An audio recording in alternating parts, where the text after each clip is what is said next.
What's going on, guys? It's Gendo here, and welcome to episode 7 of the World's First. And today, we're going to be finishing off the season against Basford, but before we get to that, let's show you how Sheffield FC have fared since our time against Romulus. In the following match, we took a 2-0 victory away from home against Ghoul as both of our center mids getting on the score sheet with Danny Bacon in the 14th minute and Dylan Wolstenholme in the 37th. Of course, the center mids doing most of the work as Chris Hall and Carl Ashton not really doing much up front in that striker role. It's a little bit concerning since I did sign him on to be that sort of attacking replacement once Johan and Benny Igihan will inevitably leave the club. So them not doing well in their first few matches starting is a little concerning. But overall on the day, everyone played fairly well. And yeah, nothing else to say except a solid 3 points away from home.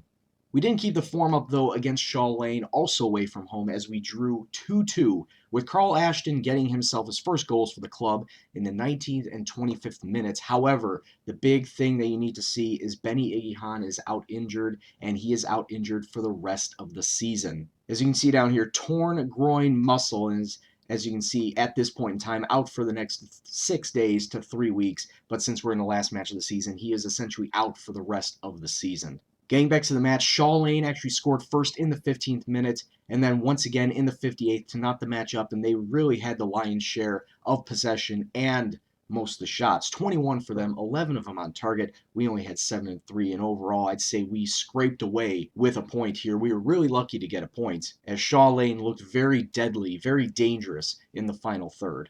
Late match drama took away a point when we came back home versus Lincoln United as Andy Hutchinson in the 86th minute scored for Lincoln. But to be fair, the entire squad as a whole performed subpar. We took 7 shots, however, none of them were on target, and defensively, everyone was running around like a chicken with their head cut off, really. And the ball wasn't really trickled into the final third as well as I would have liked. As you can see, Chris Hall and Carl Ashton, no higher than a 6.4 average rating. It's just the distribution from the back to the front wasn't all that great. And when you don't get the proper ball movement from the back to the front to set up your attackers to get them some scoring chances, well, you're not going to have a fun time. And like I said, no shots on target, no goals.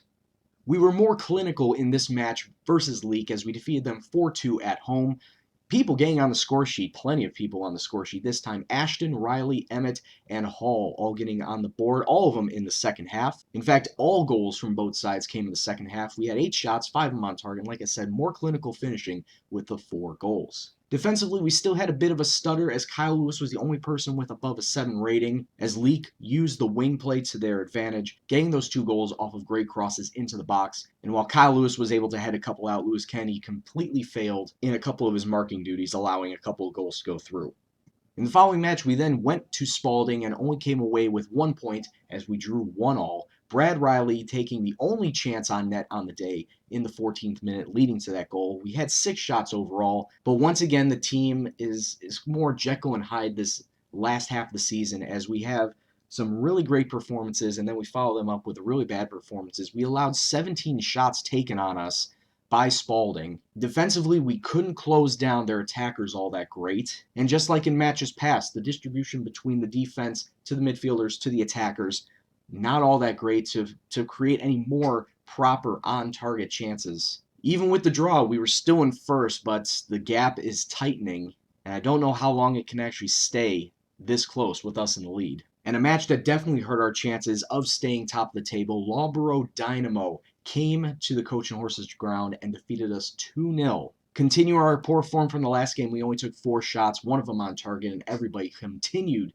to play subpar. Passing was weak, tackling was weak. Obviously, the shooting was weak, as we allowed Loughborough Dynamo to come away with 15 shots, 6 of them on target, and overall just bossed the game. After this match, I gave a team talk right before the next match versus Kidsgrove, saying that we are in title contention. We need to come away with victories in our last 2 matches if we want to get promoted. They all looked happy, and I could only hope that they actually turned it around into the next match, which I'm very happy that they did because we went back home and took a 2-1 victory away from Kidsgrove on the backs of a Chris Hall 6th minute opener and a Carl Ashton 90th minute screamer to steal, and that is a good term to be used right here, to steal all the points away from this match versus Kidsgrove. It wasn't really dominated by any one side. Yes, we took slightly more shots, a little more on target, held the ball a little bit more, but Kidsgrove were still threatening within our defensive third. They weren't going to go away quietly. But it took something that we were lacking for the last couple of months, and that was decent ball distribution down the wings, especially down Brad Riley's right wing, to get the ball, cross it in, bounced off of Tom Batten to the feet of Carl Ashton, who was able to put it away in the 6-yard box. So very solid to get all 3 points and put us back in the lead, and that's where we stand today.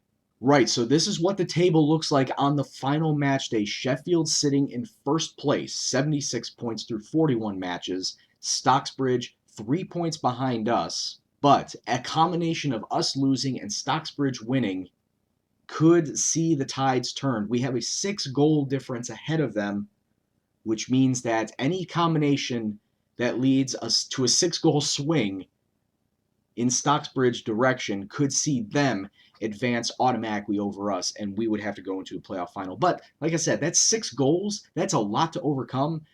I have a good feeling that even if we lose, we won't have that goal swing that allows Stocksbridge to take the title. But weirder things are happening in football, so I'm not going to rest on my laurels. I'm going to obviously go for the win and try and get the title outright and not have to rely on goal difference. So with that said, let's get into this final match versus Basford. And Basford are sitting in 5th place, so the match is not going to be an easy one. And what seems to be a common formation down here in this lower league, Basford are going to come out in a 4-4-2, as well as us. And this will be the starting 11 for the match. Callum Wilson, Annette Coupe, Kennedy, Lewis, and Turner along the back line.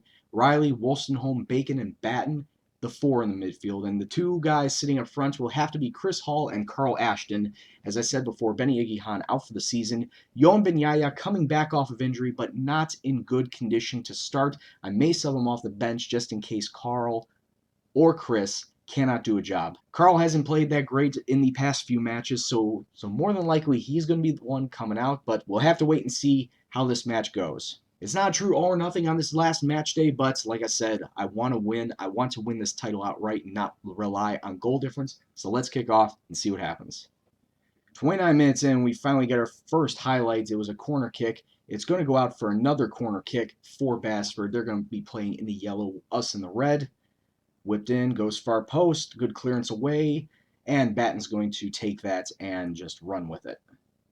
It may not be glamorous, but so far it's getting the job done. We come 0-0 at the half, and hell, even if we get this 1 point from this match, we win the title. So I wouldn't mind if we lamed it out 0-0 at the very end of the day. At the same time, people aren't looking all that great, especially down the left. Ben Turner and Tom Batten not playing fairly well. I don't have anybody that can play that except for maybe James Knowles. So you know what we're going to do? We're going to bring Ben Turner. No, wait. So you know what we're going to do? We're going to bring Tom Batten down here since he's a better defender over Ben Turner. And then James Knowles is going to come in on that left-hand side.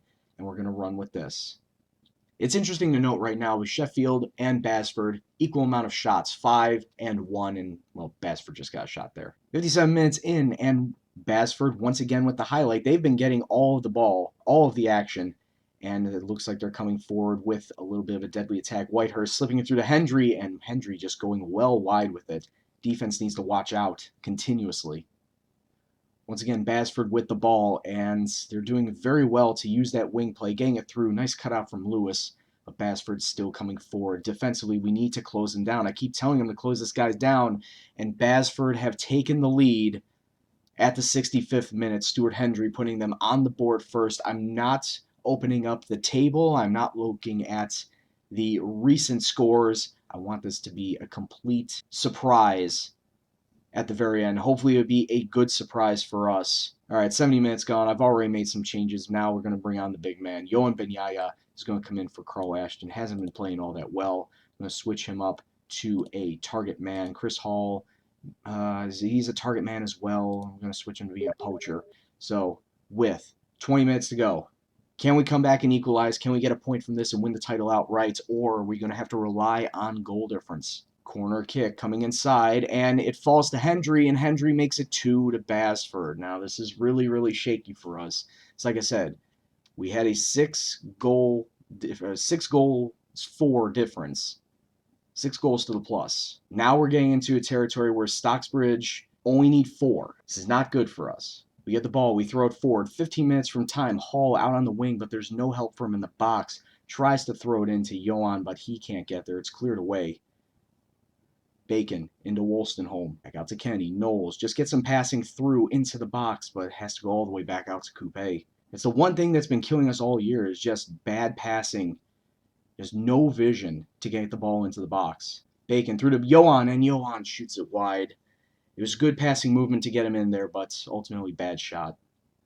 1 minute stoppage time. Oh, doesn't even matter. Full time. Basford 2, Sheffield 0, and now we gotta hope that Stocksbridge either lost or draw, or if they won by less than 4. I'm definitely far from pleased with what I saw from this team.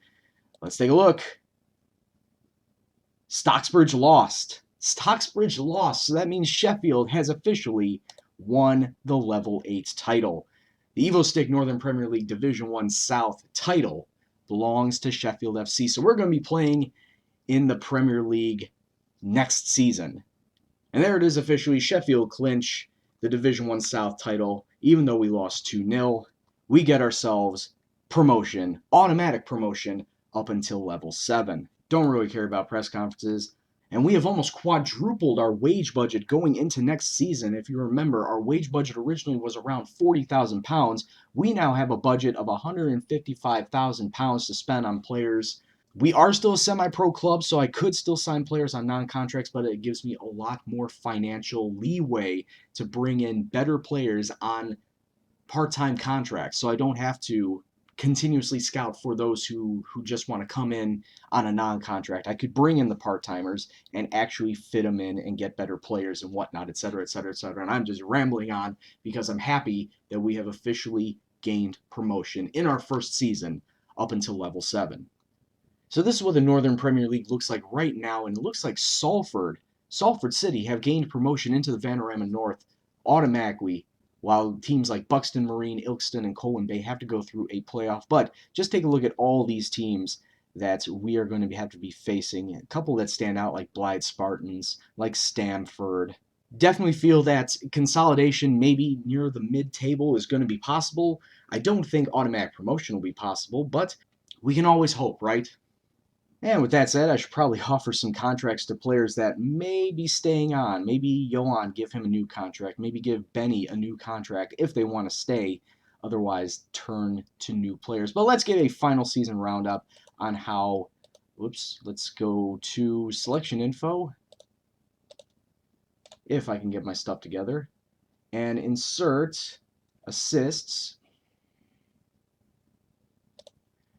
And this is how everybody's shaped up. 2 top goal scorers, of course, Benny Igihan and Yohan Benyaya, with 22 and 16 respectively. They were the only 2 with double digits. The next closest being Brad Riley out there on the right wing and his cutting inside ability.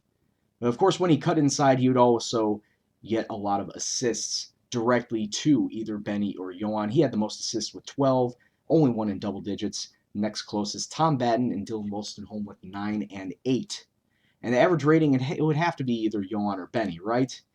It was Yohan Benyaya with a 7.3, best average rating for the team.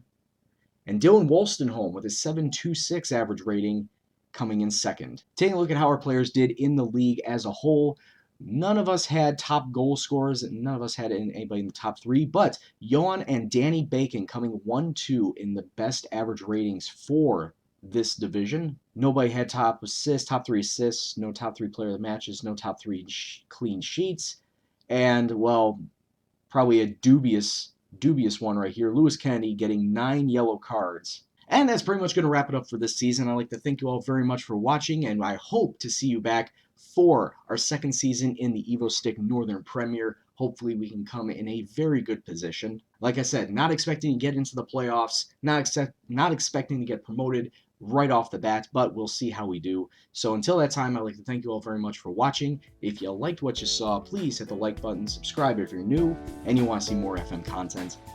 Any comments, suggestions, questions, anything else, please leave in the comment box below. But as always, this is Gendo, and I'll see you in the next video. Take care, and peace out.